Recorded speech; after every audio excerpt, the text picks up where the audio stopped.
So welcome to everybody. Welcome to those people who are practitioners on the call. Welcome to those people I've never met before. And welcome to people who I haven't spoken to in years who suddenly pop up again. And so if you could everybody put themselves on mute for the moment, for the first sort of 10 minutes while I cover this, and please store up your questions.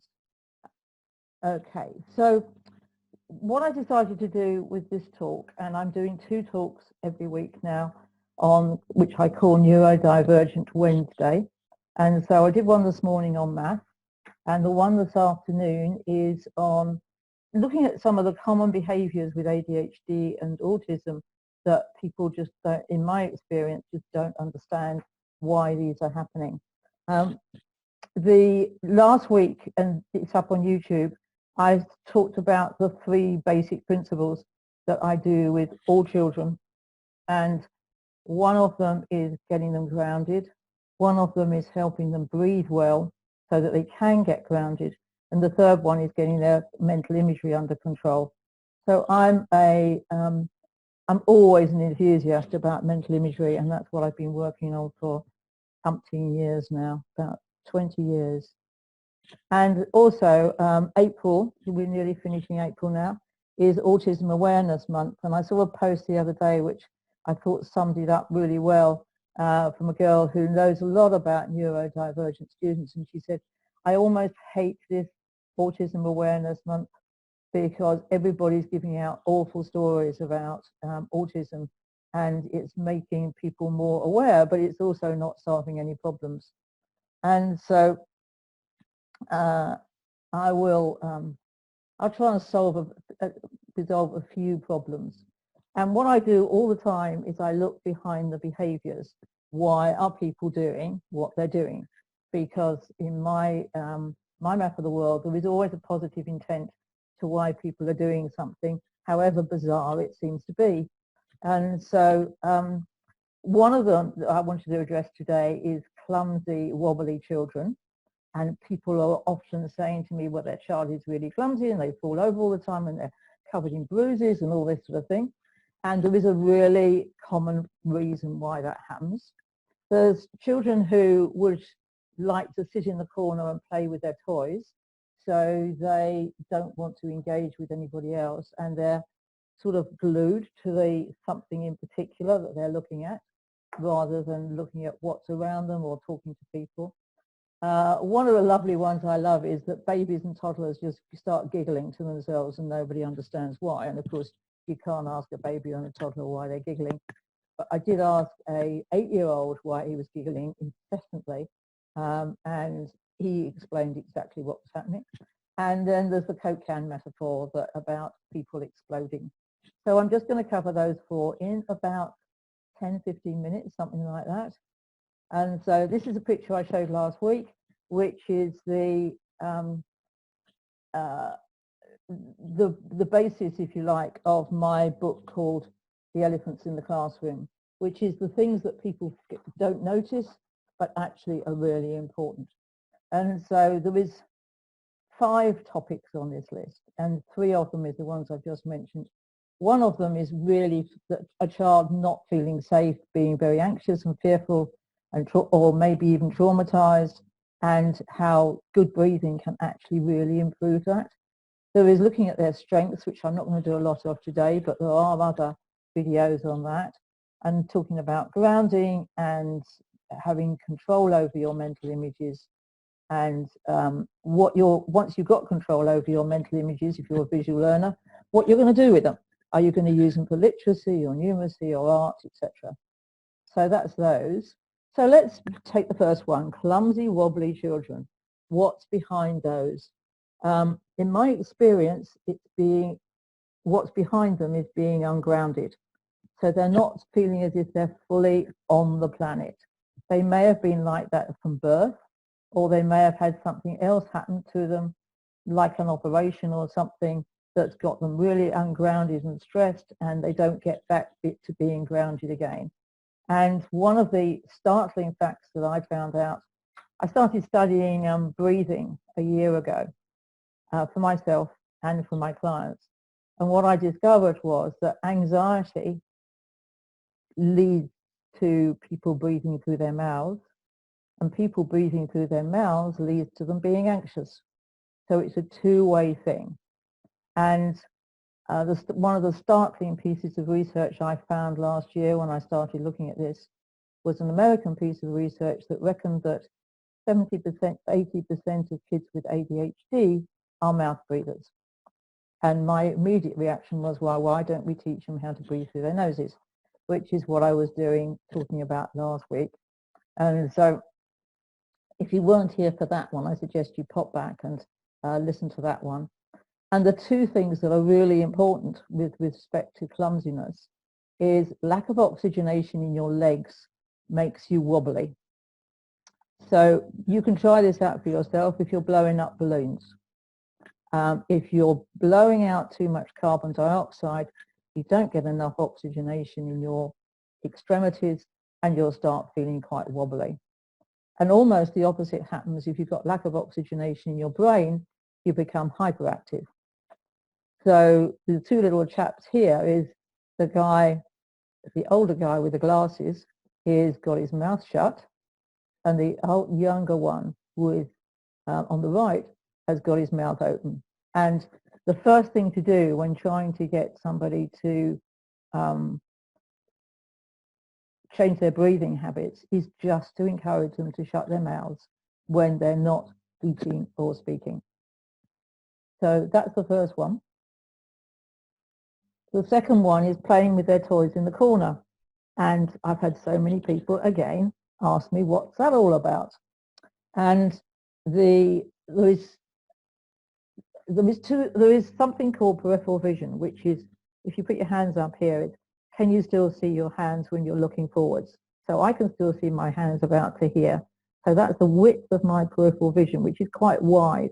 Some people have a lot narrower peripheral vision, but when you get right focused into something, I'll pick up something on my table, then you're in your central vision.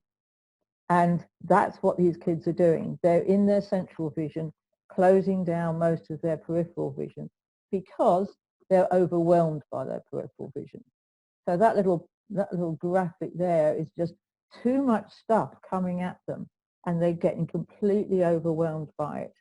And the more ungrounded they are, the more information they get, and the more overwhelmed they are. So it's a vicious circle. And they may even blank out. I had a lad who, I was talking to him about his mental images one day, and I said to him, how many have you got? And you could see his eyes flashing, and he started counting them. And then he went, and I just sat there and waited for what happened next. And a few seconds later, he came back. He just zoned out completely. And his zoning out was his natural reaction to too much information. And I said to him, because he was a teenager and I could ask him, I said, what just happened to you just then? He said, oh, well, when it gets too much information, I just blank out. And I actually go down a black hole and I stay there for a few seconds until the world calms down, and then I come back again. It's a bit like fainting without losing the muscle control. But I mean, his dad said, I've seen him do that in the middle of eating a meal. And he would just, there's nothing particularly going on. He just gets overwhelmed by something and he drops out. And so that's what the little lad here is doing. He's trying to close, he's got his strategy for closing down what's going on around him. And quite often you'll see autistic kids lining up cars and things like that because they're keeping out they're eliminating their peripheral vision. And you've got the lad who's a bit older who could explain it to me, who he's got a different strategy. He would just doze off, zone out, whatever you like to call it, in order to cut down the chaos. Right. Babies and toddlers giggling to themselves. I love this one. What's behind that? Firstly, the first thing to do is look at what their eyes are telling us. And you'll see a little picture cartoon in the corner here is that when we're looking up, we're in our pictures. You don't have to worry about it. It's up to the right or up to the left. When we're going sideways, when we're sort of on a level or going sideways, we are listening or speaking. And when we're looking down, we're in our emotions and our internal dialogue. And that's what their eyes tell you. Now, invariably, if a child is just giggling to themselves, they will be looking up, probably seeing pictures and giggling about them. And how do I know that? Because you talk to older kids and they will, you hear that, you know, kids suddenly burst out laughing. And I'll tell you the story, which I love, about one little lad I had who was, his father was extremely tall and extremely sort of proper. And he was sitting in my office with this little lad. And this little lad suddenly burst out laughing. And his father, who was very upright, and this isn't the thing to do, started to tell him off and say, no, don't do that. You're meant to be concentrating while you're here. And I said, just hang on a second. I knew this lad had great mental imagery. And so I said to the little lad, what are you, just a second, what are you laughing at? And he goes, like this. And I went, okay, so what is it? He said, it's tennis. And I went, okay, so what's so funny about tennis? He said, it's doubles. And by this time I was beginning to giggle as well. And he then I said, so what's funny about doubles? He says, there's two cockapoos playing two Alsatians at tennis. This is the picture, the fantastic picture he got in his brain. And of course it was extremely funny, and he was in stitches about it. And I went, absolutely great. Can we just move them for the moment and put them somewhere? You can get on with that film later. And of course, that is a fantastic skill, to be that creative and imaginative. I mean, I can't imagine ever thinking of 4 dogs playing tennis, let alone 2 cockapoos and 2 Alsatians. My creativity doesn't go that far. And so firstly, it might be absolutely fun, but secondly, it might be overwhelming. And you do hear a lot of people who say that their autistic children, when they were very young, used to giggle at nothing. And it might well be that they had too many pictures flying around, like this little picture at the bottom here, with too much chaos of all sorts of different things flying around, that they just couldn't cope with it. And so they started to close down because it was too much. I hope you're thinking of lots of questions.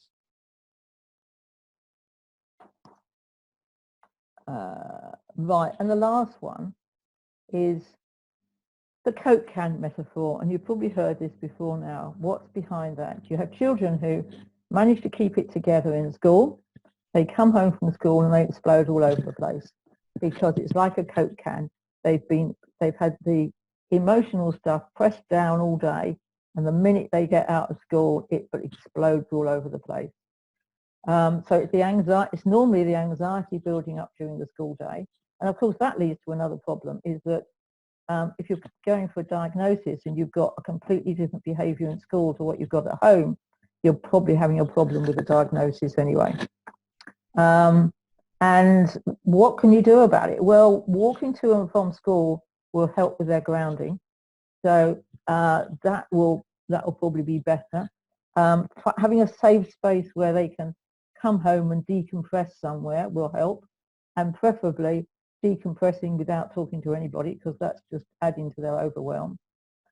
You keeping calm around them is really helpful, and the egg timer and bubbles, which I mentioned last week, which is I'll let you go back to that one if you're interested, if you weren't here for that one. But you know, simple bubbles like this to get them to breathe properly, breathing in and out slowly.